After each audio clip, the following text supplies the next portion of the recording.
Good afternoon. Welcome to the White House. I have no announcements, so we will start with questions. Eric. Can you talk about the comments that Bill Daley made yesterday at the National Association of Manufacturers? He was speaking of regulations and said that sometimes you can't defend the indefensible. What was he referring to specifically? Well, a couple of things. It's a good question. The Chief of Staff went there very much looking forward to hearing from the folks at NAM and wanting to get their input, their criticism, their ideas. And he heard some specific stories about regulations that the people telling the stories felt were overburdensome. And you have to understand that he went in there with no prior knowledge about the cases that were put before him, but obviously the ones that sounded bad, he thought, sounded bad, and he said so. We're committed. This president is committed, as you know, through his regulatory look back, to weeding out regulations that have outlived their usefulness, or in any other way unnecessarily restrain businesses from growing and from hiring. This president's committed to that, and this chief of staff is committed to that, and that's why he wanted to go have this meeting, and we'll continue to have meetings like it. But there were also comments from the business owners there that the administration's regulatory look back is toothless and kind of pointless. Well, we obviously, so if it, that's the audience it's intended for. If they don't buy it, what's well, again, the I don't think that's a universally held opinion. The regulatory look back is real. It has teeth. It has and will produce results in terms of eliminating unnecessary regulations or regulations that have outlived their usefulness or ones that are overly burdensome. This president is very committed to making sure that even as we take measures that are necessary to protect the health of American citizens, to make sure our air is clean and our water is clean, and our food is safe, that we do not do things that unnecessarily or in an overly burdensome way restrain economic growth and job creation. On the golf outing tomorrow, are we going to be able to see them? Will our photographers be able to take pictures of them? And if not, why not? I think you're presuming the worst. Yes, we have worked with the Speaker's office on an arrangement to have a pool spray of the Speaker of the House and the President playing golf and their partners. So that will happen tomorrow, full pool. I don't want to elevate your expectations about a word-for-word readout of the conversation they have. I can assure you we won't do that, but we will provide pool exit. I don't anticipate any great detail about being provided about the outing, which is meant to be an opportunity for the Speaker and the President, as well as the Vice President and Ohio Governor, to have a conversation, to socialize in a way that so rarely happens in Washington. So, but we will provide access tomorrow. What would be the rationale for not releasing the score? I didn't say we wouldn't release a score. I have no idea. We may release a score. We'll see. If the president wins, you'll release it. If you lose, Exactly. okay. Did you say there would So it or won't be would not released. I just said I simply meant to not expect a detailed readout of their conversation. I've been asked in the past about would they negotiate on the budget and would they talk about the various issues that are in front of both men, and obviously I would expect they will talk about some of the very important issues that have to be dealt with by this administration and this Congress. But I don't anticipate a detailed readout of that. We'll obviously give you a readout of the outing, but not in any great detail. When will we know where it's going to be? When we announce it. When they get there. Again, the pool, we will have a pool spray. Yes. Thanks. Can I ask you about Yemen? The Yemen government said that President Saleh will return from Saudi Arabia within days. Does the administration think that's in the best interest of Yemen? And is there any engagement happening with Saudi Arabia on that issue? our policy on this, it remains the same, which is we believe that President Saleh needs to keep his commitment to sign the GCC brokered agreement that would begin the transition immediately. We think that is in the best interest of the people of Yemen, and we continue to work with our partners in the region to help that happen. So that's our position hasn't changed on that. And on his return to Yemen? The issue isn't about his return. The issue is about the transition that needs to take place. And just another question on Syria. France and Syria were commenting today on a need for stronger sanctions. What's the U.S. point of view? Well, against we Syria? have put forward. We have taken significant action in terms of sanctions. We've had sanctions on Syria for a long time. We've ratcheted up the intensity of those sanctions by naming individuals, including President Assad. So I don't know specifically about this call for greater sanctions. I think our record on this is very strong, and we continue to call on the Syrian government to cease the violence. We condemn the attacks on unarmed civilians, and we urge the government to begin peaceful political dialogue. Yes. Can I just ask one thing on the Gulf, which is, it's obviously the president wants to get some business done, have a conversation with John Boehner. Obviously sounds very positive, but there's an image of golf as being kind of a rich guy's sport. And we're in the middle of a recession. The president plays a lot of golf. What's the president's view on the image that's projected when he and other powerful leaders are out on the golf course and a lot of Americans are out of work? I think that the important thing here, Ed, is that the President of the United States and the Speaker of the House of the United States, two of the most powerful leaders in this country, obviously, who are of different parties and have a great deal of business to do on behalf of the American people, are getting together on a social occasion. They both play golf. A lot of Americans play golf, and this is an opportunity that I think has value beyond the game, great value beyond the game, and it's the kind of thing the president believes is useful for the leaders in Washington to do more frequently. Not the game itself, but to sit across each other or to engage with each other in a non-confrontational way, to sort out the business between them and the differences between them. So I think the good is significant here. Do they have any plans to play polo?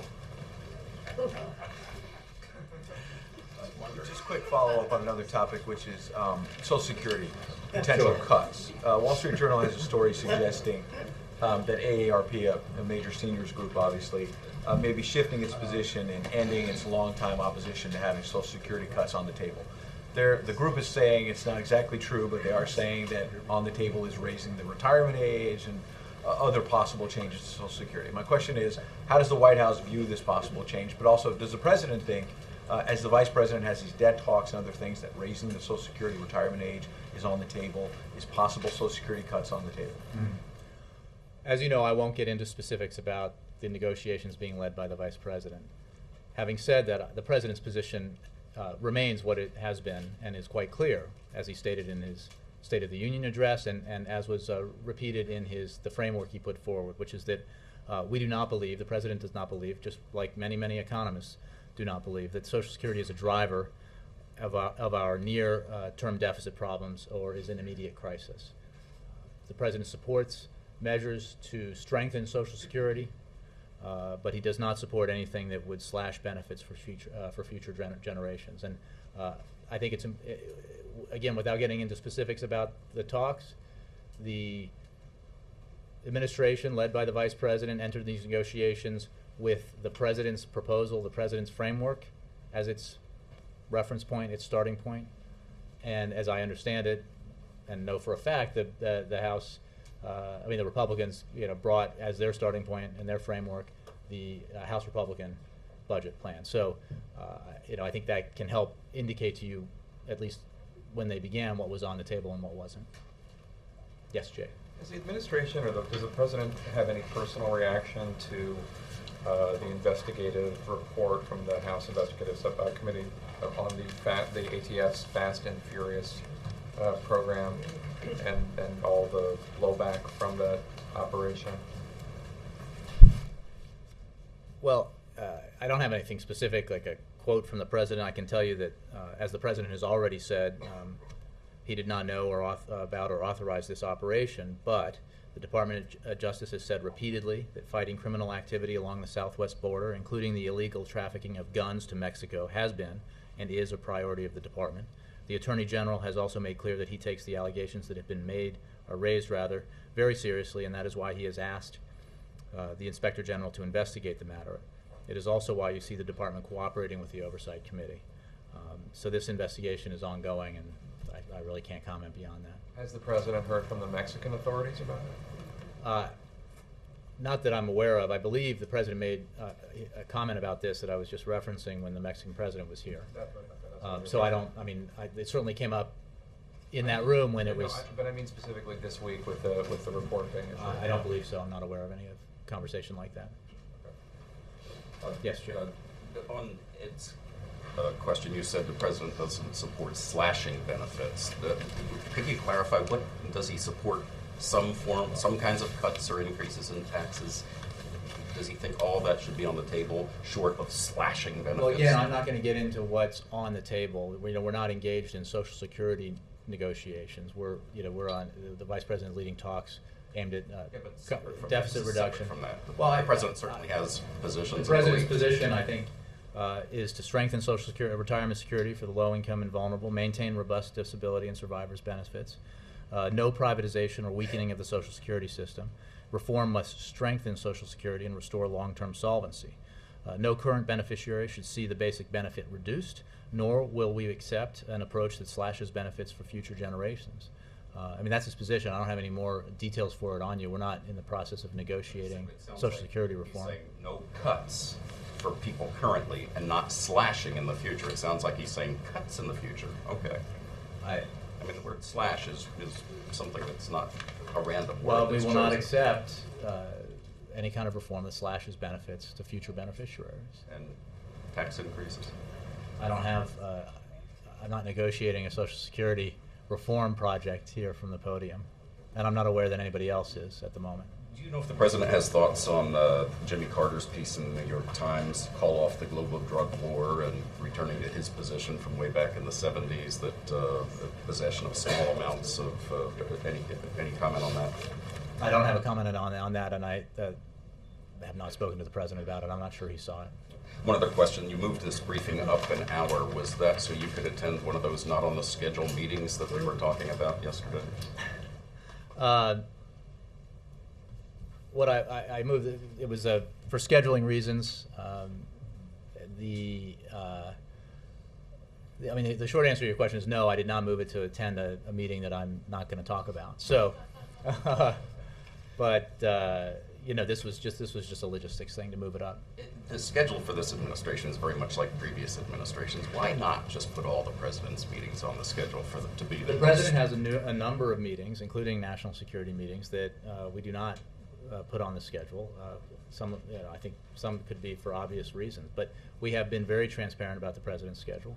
But no more transparent than previous administrations. I'm not Why sure not that's the step case. it up? Actually, I think I can say for a fact, because I covered him, that the previous vice president went for weeks on end without having any public schedule on his Previous vice president. And I think Well, I'm talking about that's the administration, is what you said, and I think that's Well, I'm talking about the our president. general transparency is, I think, is well established. But we do not put every meeting on the schedule, and I don't think, nor should we. Is that only for security, national security I think reasons? it can be for a variety of reasons. Very mysterious. No, it's not meant to be mysterious. But I think it that is. the It is. president has meetings that It's not transparent. we don't put on the schedule. I think that's stands to reason. Yes, Mike. Jay, on Libya, does the White House have thoughts on the resolution that Senator Durbin's crafted that would allow the same level of activity in the conflict but would restrict it to this calendar year? I don't have a reaction specifically to that. I think we made clear our position on our desire for support for a resolution similar to the one that is bipartisan that was put forward by Senators McCain and Kerry and others. And we will continue to consult with Congress, continue to answer questions, continue to provide information on a regular basis about the conflict. Dan Pfeiffer went to an event today with a liberal group that he got some pretty tough pushback. Were you guys surprised by that? Not at all. I think this goes to the Chief of Staff talking to the business community, the White House Communications Director talking to Netroots, I believe it was. We solicit and want to hear ideas from a variety of corners, participants in the dialogue, and people with ideas and a stake in the solutions we find to a lot of the pressure, the challenges that face us. So I think that was also a useful and robust conversation that the communications director had, and we're happy to do that kind of thing. One quick follow on Libya. The 90-day mark is Sunday. Should we expect any kind of flurry of engagement between the White House and the Hill between now and then, or is there some magical association with the 90th day that I'm not aware of? Yeah. No, I don't think so. Yeah. Isn't it 60? It's 60, and then you have 30 days to withdraw, so it's 90 Well, total. we're obviously not changing our position. The NATO extended the mission a number of weeks ago by 90 days. We are participants in the NATO mission, and our position is very well known. Yeah. Two topics, Libya and Gulf. On the timing issue on Libya, just to make sure I'm aware or understand the White House's view on this, is it the view that this could go on indefinitely, this operation could go on as long as NATO keeps extending it, and you never, if it lasted to the fall or through the summer or into next year, you wouldn't need congressional approval? What we have said is that our role in this mission, our support role, and the kind of engagement that we have right now does not meet, in our legal analysis, does not meet the threshold set by the War Powers Resolution that requires congressional action.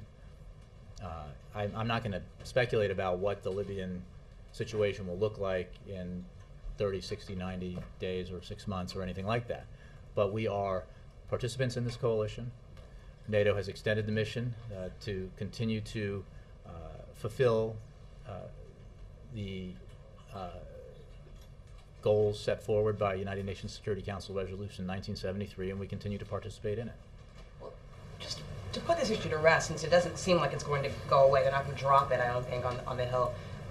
Why not get congressional approval? Is there a real concern that it wouldn't happen? From the day the hostilities began, when the United States was in the lead, a matter of days, not weeks, and from the day that this mission began, that we would welcome congressional support. And I remind you that in March, prior to the beginning of this mission, there was a Senate resolution asking for us to do just that.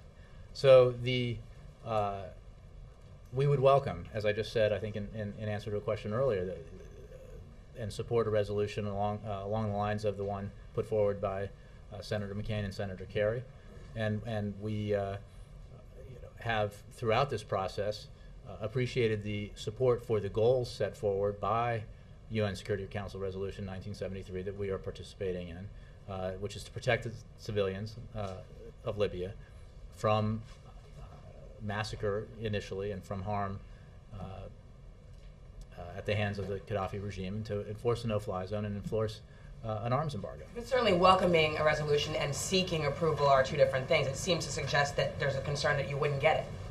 I have said, I don't think we've been beating around the bush about the fact that we would welcome, we support, we endorse, we would appreciate this a resolution like the one. I mean, it's for Congress to take the action, obviously. So, and we would welcome it if they did. And the last thing on golf, are there any wagers going on behind the blue door as to, in lower press or upper press as to how it's None going to turn that out? I'm aware of. None that I'm aware of. Carol? Is the President's trip to Walter Reed this afternoon, is that related to the decision that he's making on Afghanistan?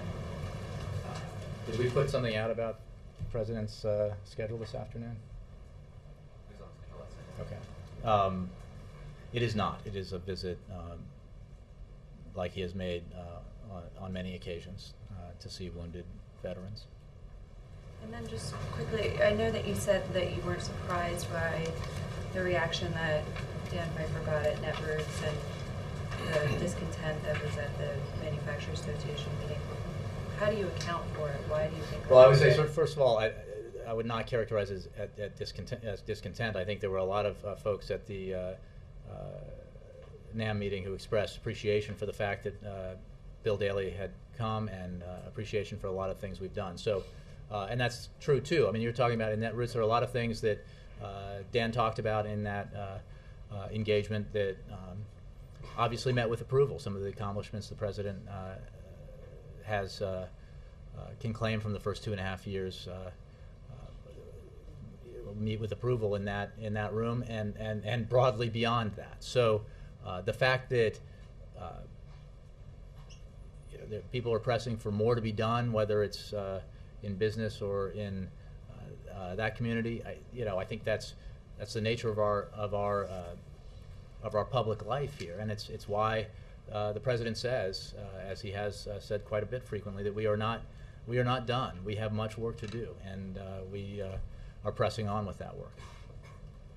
Yes.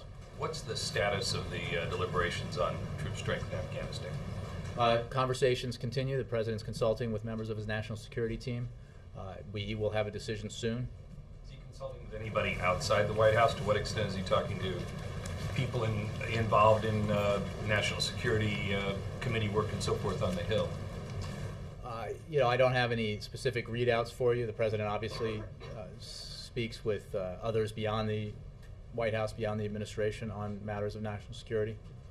I don't have a specific conversation to report out to you, but he is, and regularly has over the course of the 18 months since he implemented this policy, had discussions with a variety of people with interest in the Afghanistan mission. Is soon still your guidance on? Soon is still my guidance. All right. Yes. The Vice President last night said that they were going to accelerate the talks next week. Mm-hmm. Do you have an idea how many days they're going to be meeting next week at all? I think they'll meet 3 times, perhaps 4 next week, and I think that staff will also sort of intensify and step up its level of work on this. We're very eager to press for an agreement, press forward towards an agreement. This is obviously difficult.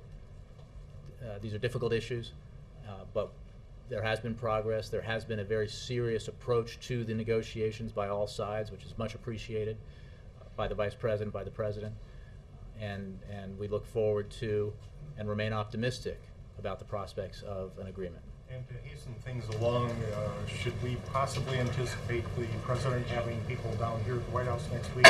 I think that's possible. Again, I don't want to. Right now, we have meetings on the books that the talks being led by the Vice President will continue. Obviously, the President, in a variety of ways, is engaged in this, and will no doubt engage further as we move along this road. Jake? Anybody? Yes. Yeah, Jake, can I ask another question about the budget talks? Spoke about the progress that's being made and you're optimistic and all the rest of that, but the Vice President yesterday was saying that the really hard stuff hasn't even been broached yet.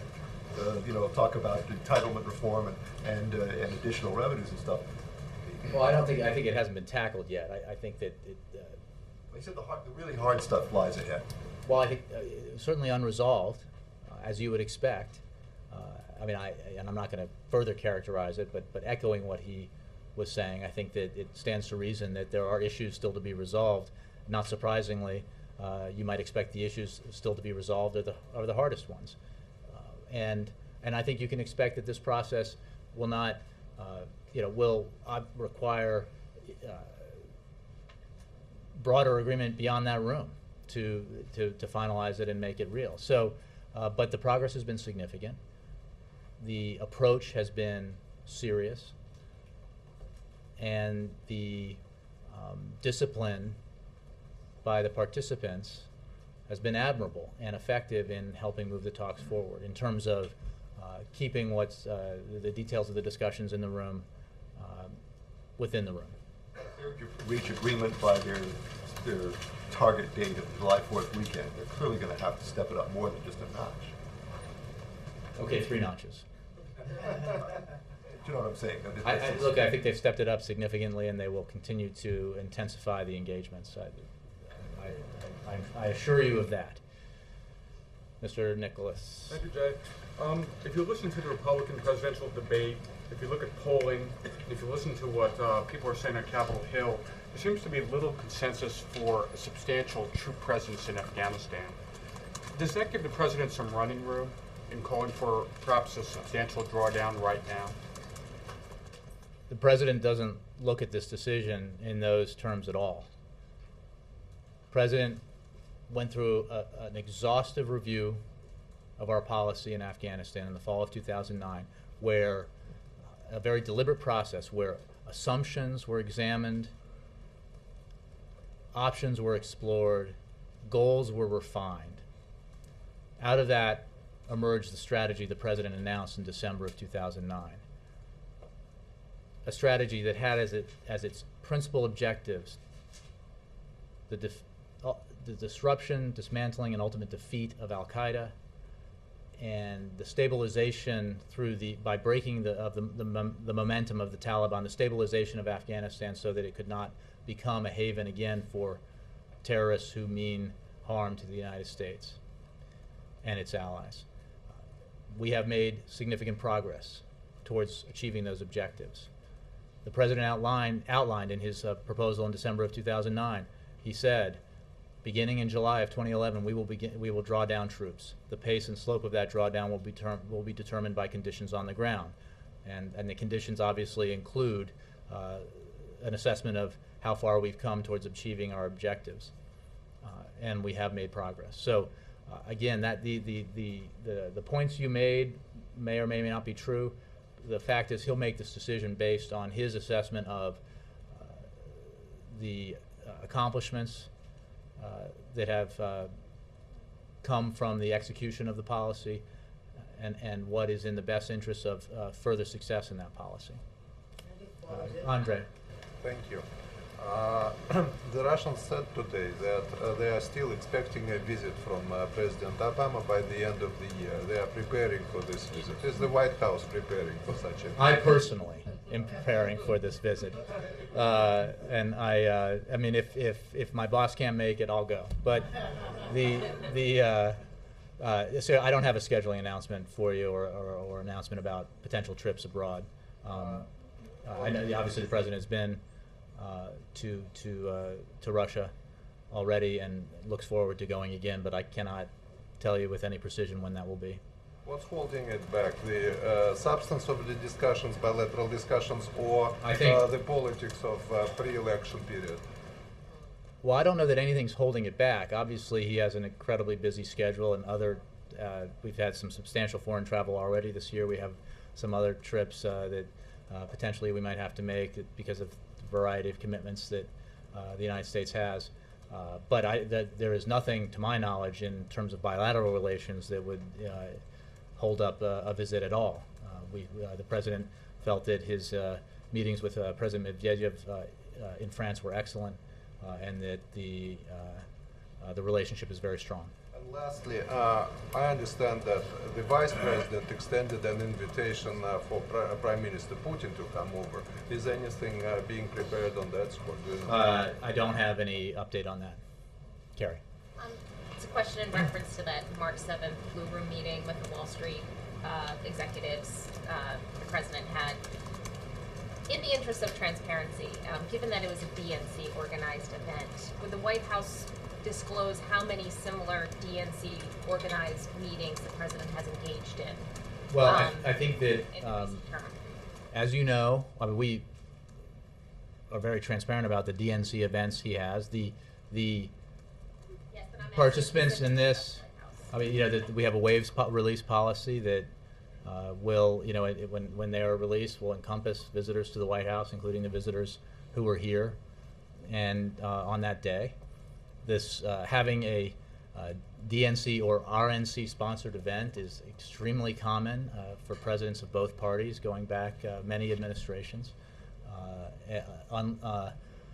Contrary to the suggestion on a website when this story was reported, this was not a fundraiser.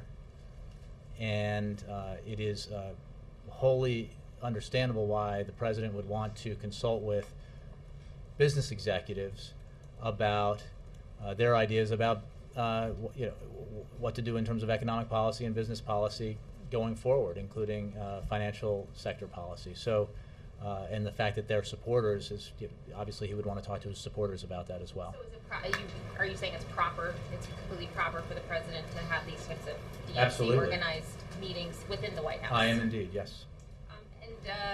And you have no, so the And answer totally is no to the question. precedented. Okay. Did you have any comment on Mitt Romney's joke yesterday about being that he's unemployed along with millions of Americans? I have no comment on that. Yes. Jay, two quick questions. On Greece, the situation in Greece, to what extent does the administration have concerns today about the ripple effect in the U.S. and abroad?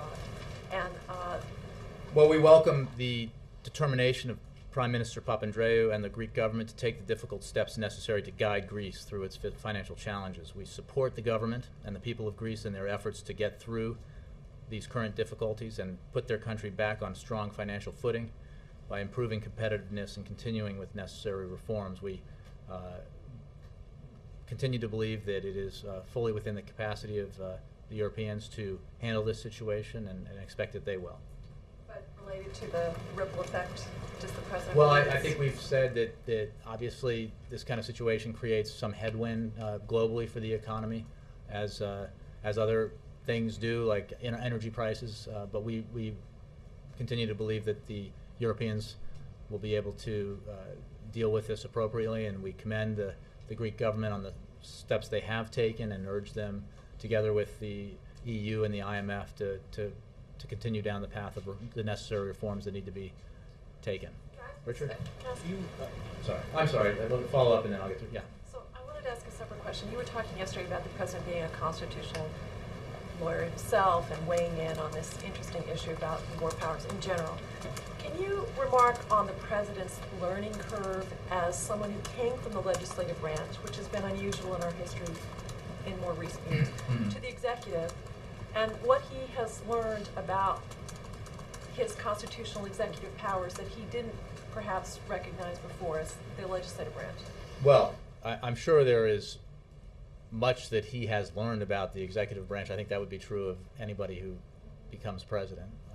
It's not a job that there's a lot of training for or experience that's similar to. So I haven't had a discussion with him about especially as it relates to the War Powers Resolution, about a different perspective you might have. I think that the point I was making yesterday is that we do not believe that, as a legal matter, that our engagement in this mission meets the hostilities threshold set by the War Powers Resolution, and therefore it does not apply, does not need to be invoked. So it's not we're not questioning, we are not making an assessment on the constitutionality. The President is not through this legal reasoning, because we do not believe it applies.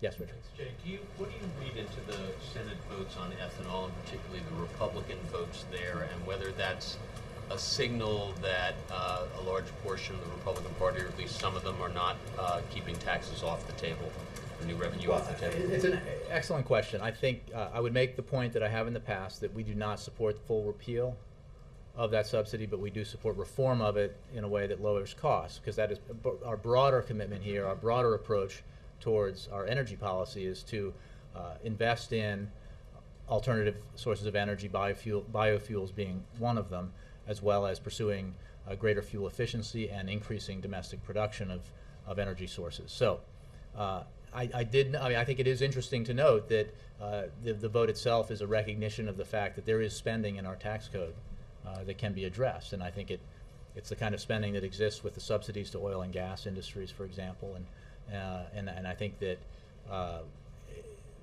it's a useful point. I mean, it's certainly an interesting observation.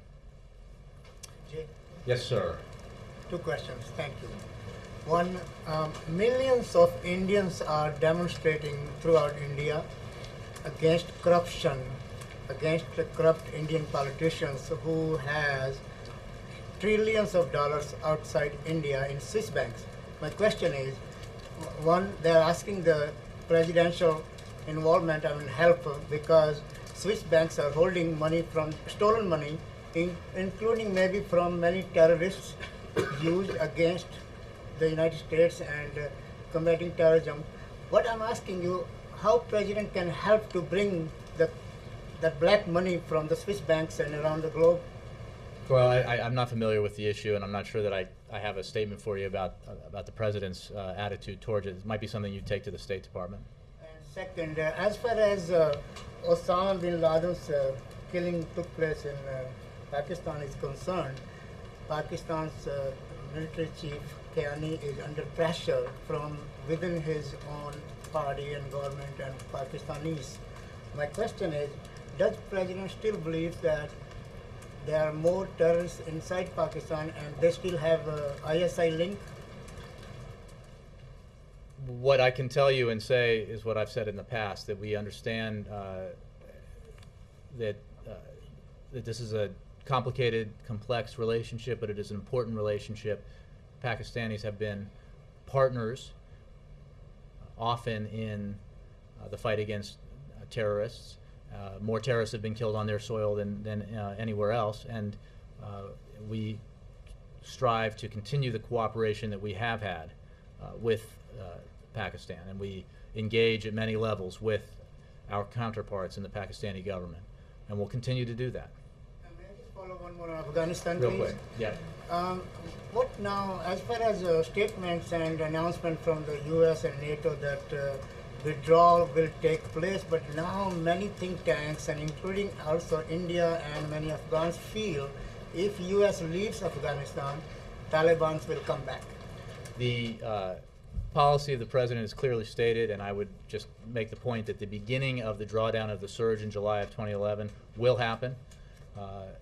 As outlined in Lisbon, the full transfer of security lead to the Afghans occurs in 2014. That's my response to that. Let me get in the way back, yes, and I'll get to you, Connie. Yep. Hi, sir. Yes. This morning, a man with suspicious package and reportedly some Al-Qaeda literature was arrested near Pentagon. And my question is, after the killing of Osama bin Laden, it has taken a while for this kind of thing to emerge. Do you consider it's a success of the anti-terrorism effort, or do you consider you have more work to be done because this thing took place? Thank you. Because which thing took place? Overnight, a man with a suspicious package and reportedly some Al-Qaeda literature was arrested. I would refer you to the FBI and the Park Police. There were no dangerous materials or explosives found, and any more information about that incident, I would refer you to the FBI and the Park Police. Thank you. Connie, last one, I Thank promise, you so Connie. much. Yep. What about, there's a story about threats to American hotels. Do you have anything on that? I'm not aware of that. I don't have anything on that. And on Pakistan, is it true that the U.S. has withdrawn a request for another $2 billion to Pakistan? I'm not aware of that either, Connie. Sorry. Let us know. Sure, if you want to come up. I'm sorry. I always do this on Friday. I do have a week ahead. Let me do this for you. On Monday and Tuesday, the President will attend meetings at the White House. On Wednesday, he's attending meetings. They're on the schedule. On Wednesday, the President will greet Asian American and Pacific Islander community leaders at the White House. On Thursday, the President will travel to New York City and attend DNC events. On Friday, the President will travel to Carnegie Mellon University in Pittsburgh, Pennsylvania, to highlight the importance of manufacturing to the United States economy, as well as key steps that government, industry, and universities will take together to create new industries and new jobs. The President will discuss the need to focus on cross-cutting technologies that will enhance the global competitiveness of U.S. manufacturing and speed ideas from the drawing board to the manufacturing floor. That is your week ahead. Jake. One year ago, the administration declared this last summer, the beginning of recovery summer, so it's a one-year anniversary. Obviously, the economy is not fully recovered. Some think it's even going in the wrong direction. Do you guys have any comment about the? Well, I would say in that time, in the last 6 months, there have been more than 1 million private sector jobs created. In 17 months, so 5 months beyond that 1 year mark, more than 2.1 million private sector jobs. The fact is that recovery is taking place. Growth is happening. It is not enough. I remind you that when we took office, the economy was in free fall. There was fear of a global depression. There was a contraction in the economy of greater than 6% quarterly. There was a loss of jobs at a pace of 700,000 a month. So the point being, when we remind people of where we were, is that while we are not where we want to be, we are in a better position now than we were in January of 2009 by far. And we continue to work every day to increase job creation and promote economic growth. Because the hole that was dug by the recession, by the financial crisis, by the some of the misguided policy decisions of the previous decade is a deep one. And we're climbing out of it, and we continue to work hard to climb out of it. Thanks very much.